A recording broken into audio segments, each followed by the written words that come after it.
Yo, Gabriel P. Drake aşkıma.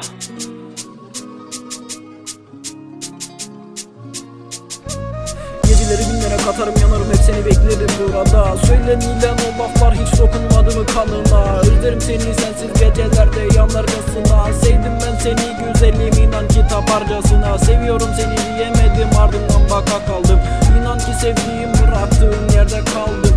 Beklerim ben seni, bir gün geleceksin diye. Ağlamadım ardından sen üzülürsün diye. Şişelere gömemem ki sana olan sevgimi. Sigaramın dumanına çizdim güzel gözlerini. Sevemedim inan zalim, senden sonra kimsin?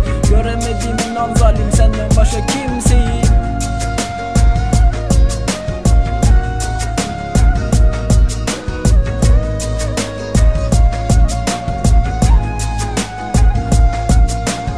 Bir gülüşünle kalmazdı derdimle de tasam. Bir kötü söz bitirdi beni inan o akşam. Gabriel yıkılır inan bir tek kötü sözünle. Bakamaz inan kimseye senin gözüne. Giderken hiç düşünmedin ne yapar bu serseri. Sensizim bir tanem, üşüyorum geceleri. Sessizim bir tanem, inan çıkmazlardayım. Sessizim bir tanem, inan yakınlardayım. Şişelere gömemem ki sana olan sevgimi. Sigaramın dumanına çizdim güzel gözlerini. Sevemedim inan zalim, senden sonra kimseyi. Göremedim inan zalim, senden başka kimseyi. Yeah, Reckless with Gabriel.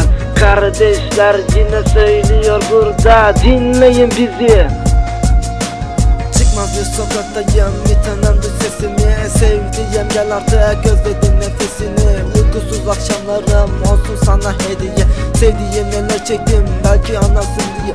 Üzülmezdim inan seni görmeseydim o halde. Keşke gitmeseydin yalan ellere be kahve. Artık ellerin oldun, sen benim değilsin. Artık şeytan bile yalanlarına insin. Şişelere gömemem ki sana olan sevgimi. Sigaramın dumanına çizdi güzel gözlerini. Sevemezdin inan zalim, senden sonra kimse. Göremezdin inan zalim, senden başka kimse.